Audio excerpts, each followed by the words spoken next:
La bourse de New York couvre en toute petite hausse ce mardi. Après la forte baisse d'hier, on assiste à un petit mouvement de correction puisque le Dow Jones gagne 0,14%, le Nasdaq progresse de 0,02% et le S&P 500 de 0,03%.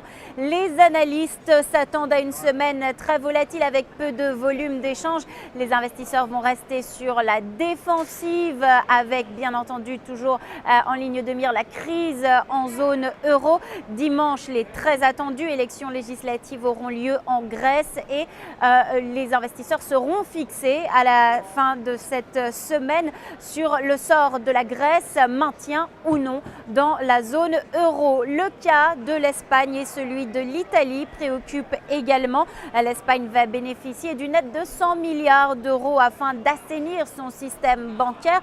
Les taux d'emprunt des pays et celui de l'Italie sont en hausse au-dessus des 6%, proche des 7% d'ailleurs pour l'Espagne, et cela inquiète. Sur le marché des devises, l'euro reste en dessous des 1,25 $ à 1,2457 $ dans les premiers échanges à Wall Street.